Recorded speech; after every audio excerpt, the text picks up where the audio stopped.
Bismillahirrahmanirrahim. Assalamualaikum warahmatullahi taala wabarakatuh dan salam sejahtera buat semua. Untuk sesi kali ini kita akan menyambung ataupun bersambung tentang getting to know curriculum. Okey, seperti yang kita sedia maklum, dalam getting to know curriculum kita akan membincangkan tentang beberapa bahagian. Pertama, kita akan tengok ada konsep of curriculum. Yang kedua adalah the aspect of curriculum. Yang ketiga adalah teachers curriculum dan yang keempat adalah adapting curriculum. Untuk sesi kali ini kita lihat kepada aspek ataupun bahagian yang kedua, iaitu aspek kurikulum. Bahagian pertama, saya bolehlah tengok di YouTube tentang konsep of curriculum. Okey, jadi dalam aspek curriculum, umumnya apabila kita melihat curriculum terbahagi kepada tiga perspektif ataupun tiga aspek.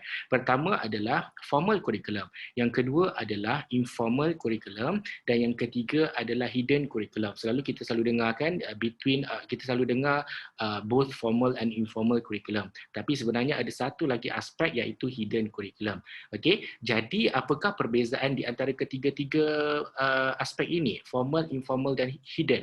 Okay, formal curriculum, if you can see the slide, okay, actuarial and found in the framework guideline, intended and plan given in the form of subject, of course. Dengan kata lain, formal curriculum ini adalah satu bentuk kurikulum yang telah tersedia, okay, yang telah diberikan oleh top down lah daripada orang atas ataupun dalam konteks Malaysia adalah daripada kementerian. Mereka telah menggubal satu guideline ataupun satu panduan kurikulum untuk diikuti oleh guru-guru. Okay, dalam konteks Malaysia untuk kurikulum sekolah rendah untuk sekolah rendah adalah KSSR, sekolah menengah adalah KSSM. Dan prasekolah adalah KSPK. Di peringkat 4 tahun ke bawah kita mempunyai kurikulum permata. Jadi dalam kurikulum ataupun dalam KSPK ataupun kurikulum yang telah disediakan oleh kementerian, mereka telah menyediakan banyak elemen. Okey, contohnya dalam KSPK mempunyai 6 tunjang. Dalam 6 tunjang ini terbahagi kepada dua bahagian. Okey, pertama melihat kepada 4+ ataupun dan 5+. Okey, dan dalam kurikulum ini ataupun dalam KSPK juga telah menyediakan apakah jenis-jenis pendekatan yang boleh dilaksanakan oleh guru.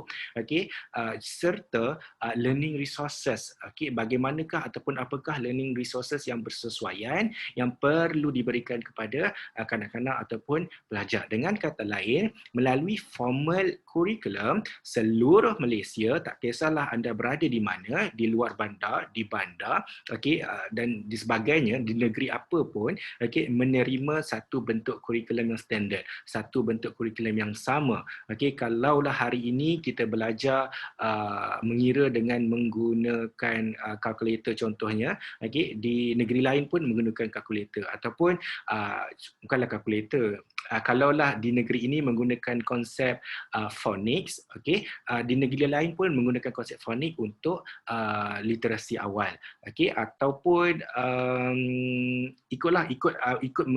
ikut tunjang-tunjang yang telah sedia ada. Itu adalah formal curriculum.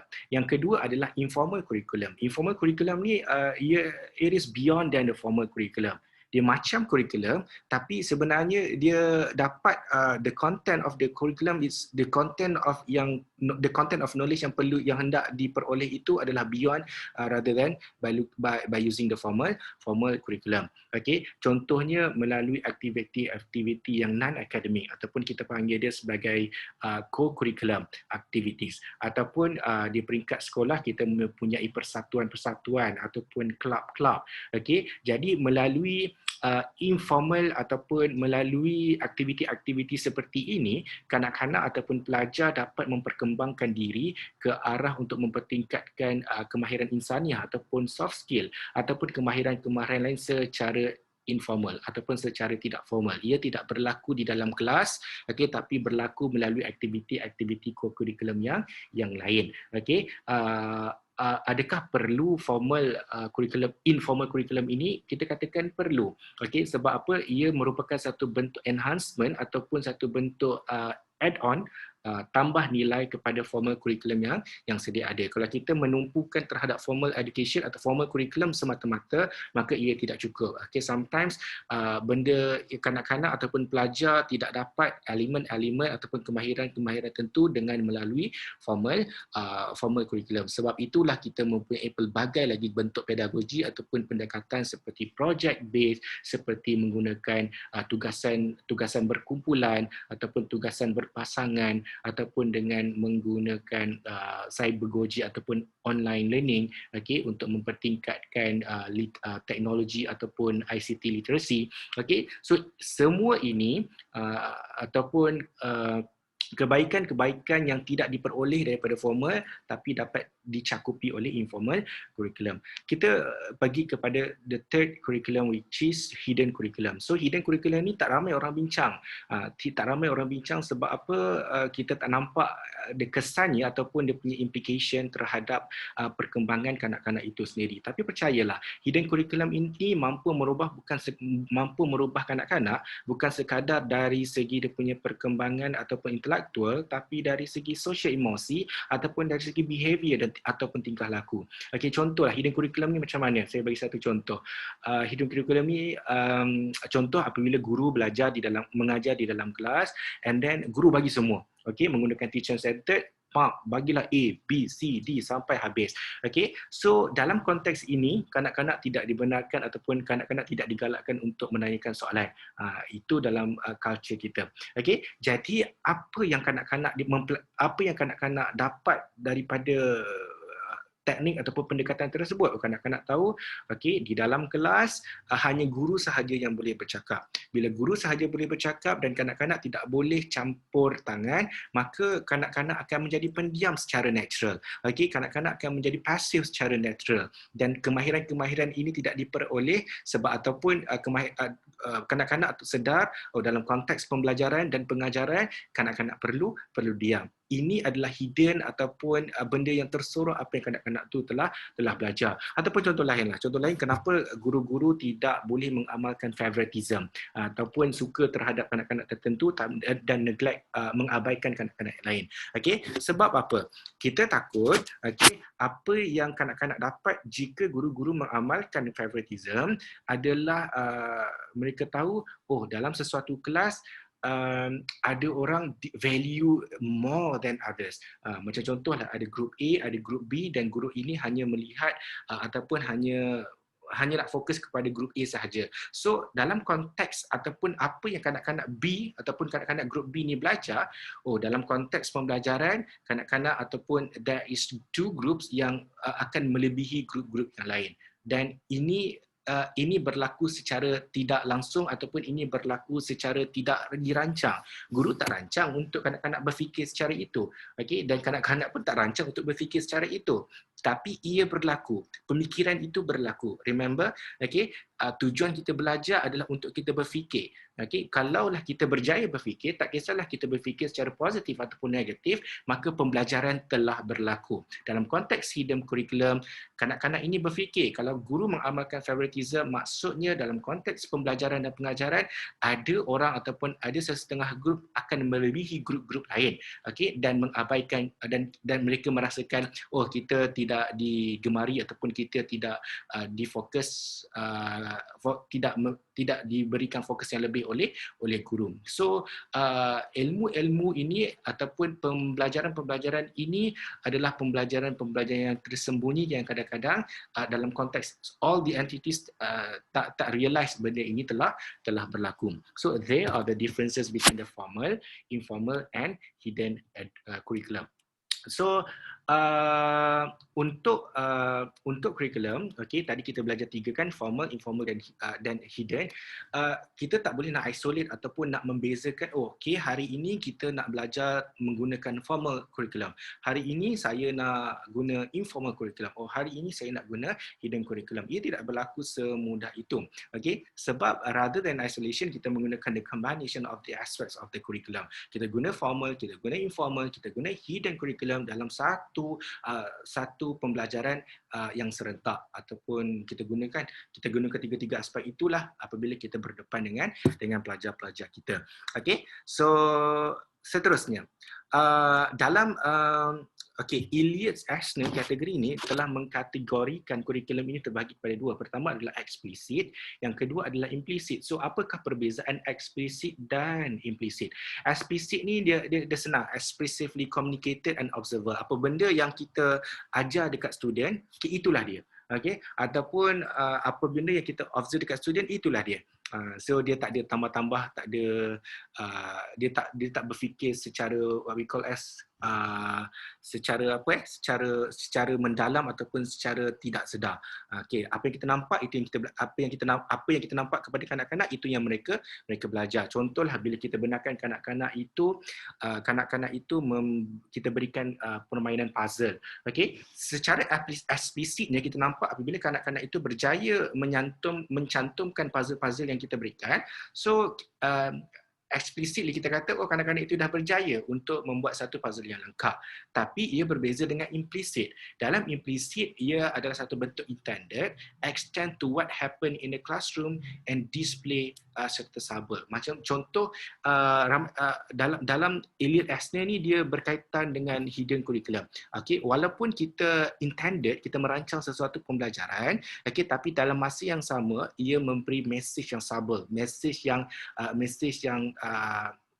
yang tidak dijangka ataupun mesej yang sabarlah kepada kanak-kanak. Okey, contohlah tadi kita katakan bila kita berikan kanak-kanak itu puzzle, okey, kalau secara eksplisit kita nampak okey tugas kanak-kanak itu, the learning outcome adalah kanak-kanak itu berjaya untuk mencantumkan semua puzzle menjadi satu gambar rajah ataupun satu gambar rajah yang lengkap lah. Tapi implicitly, okey, dalam membuat puzzle, okey, kanak-kanak itu membuat decision making. Okey, kanak-kanak itu membuat when they have options, mereka memilih yang mana memberi kebaikan dan yang mana memberi keburukan. Okey, contohlah bila dia ada puzzle for example, okey, kanak-kanak itu buat apa? So dia ada puzzle, boleh tak lekat dekat sini? Boleh tak ia bercantum dekat sini? Kalau dia bercantum, cantik tak gambar ini? Kalau tak cantik, mungkin dia bukanlah satu puzzle yang baik untuk melengkapkan keseluruhan puzzle. Okey, and then dia cuba lagi. And then at the same time, masa berjalan,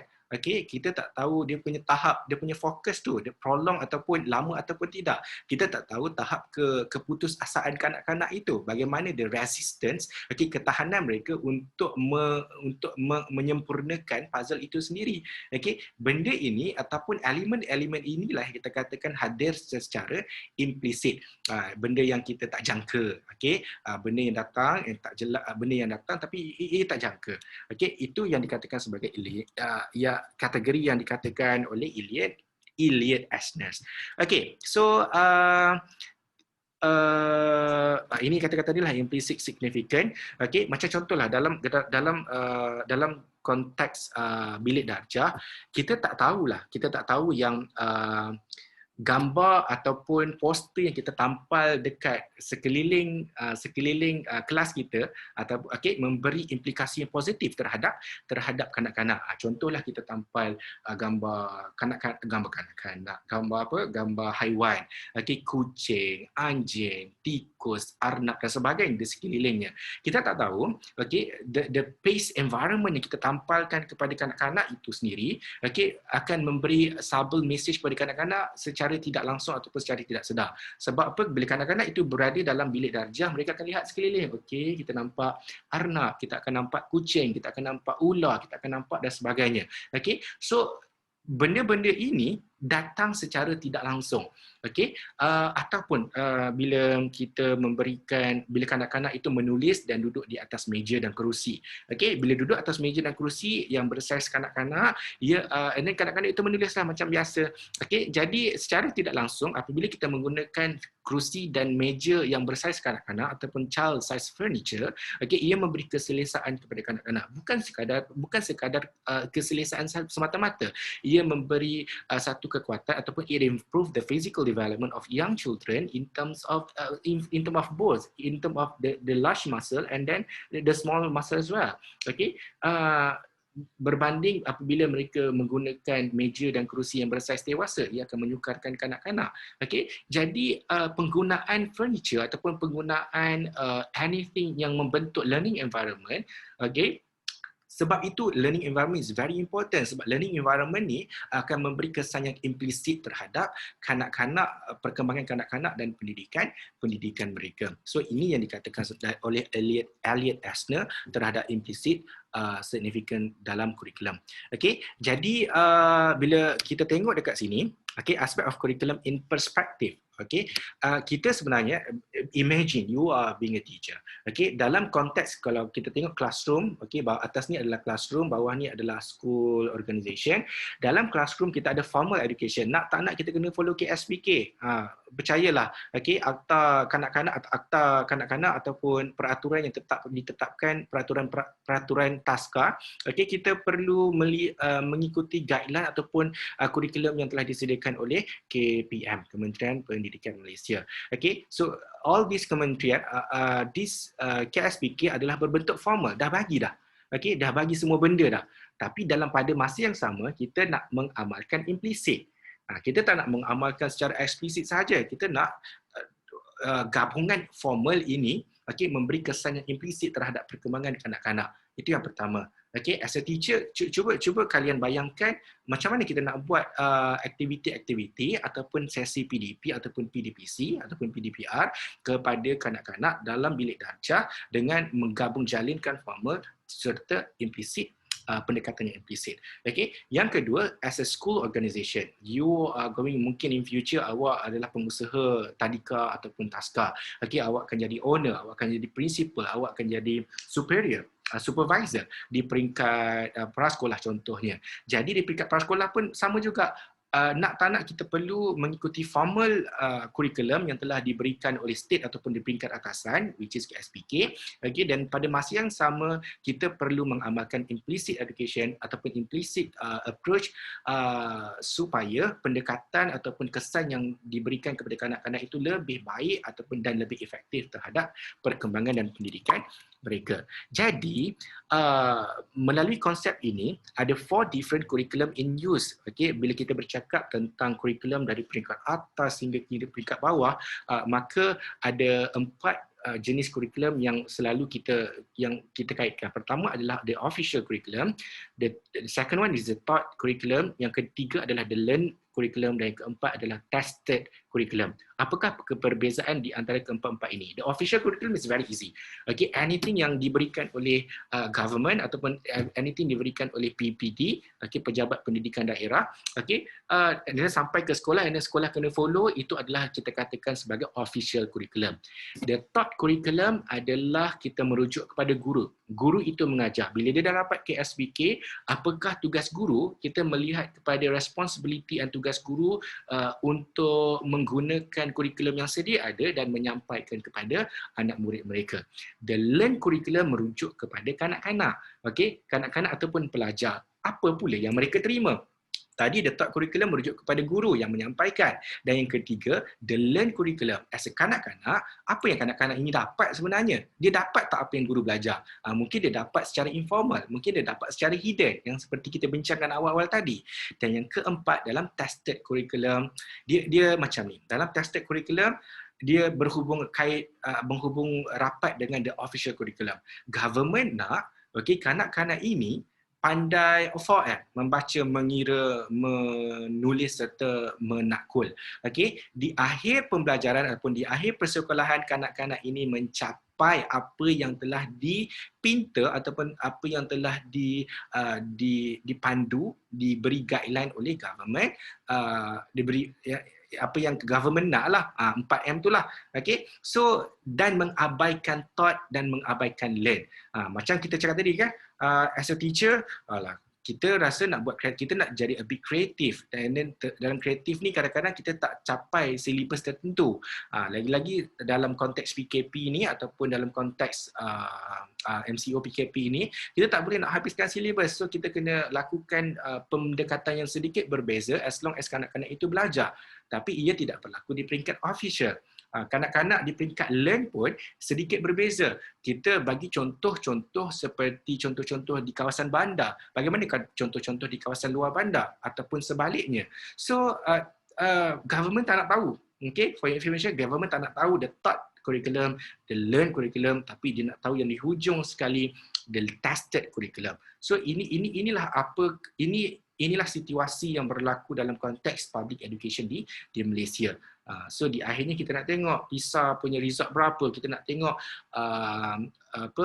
kanak-kanak ini berapa kadar iliterasi ataupun kanak-kanak yang buta huruf, bila tak mengikuti umur-umur tertentu. So itu yang kita katakan sebagai the tested curriculum. Jadi di akhir sekali, cuba kalian bayangkan nanti bila jadi seorang guru ataupun sedang menjadi seorang guru, cuba fikir dalam masa yang kita nak follow formal education, apakah pendekatan-pendekatan lain secara implicitly ataupun secara implisit yang boleh kita laksanakan supaya kedua-dua ini dapat kita guna pakai. Dan dalam konteks school organisation, jika awak seorang pengusaha, jika awak seorang principal, bagaimanakah formal dan implisit ini dapat dijalankan supaya the effectiveness of the teaching and learning session itu bukan tertumpu kepada hanya fokus untuk to fulfill the desire of the government, tapi dia lebih kepada kanak-kanak itu sendiri. Sebab di akhirnya kita nak, dalam konteks pembelajaran, dalam konteks learning, kita nak seseorang itu berfikir. Tapi siapa yang berfikir dalam konteks ini? It could be teachers, and supposedly and obviously adalah kanak-kanak itu sendiri boleh berfikir ataupun tidak. Jadi itu sahaja untuk sesi kali ini di aspek of curriculum. So kita jumpa lagi dalam sesi yang berikutnya. Terima kasih. Assalamualaikum.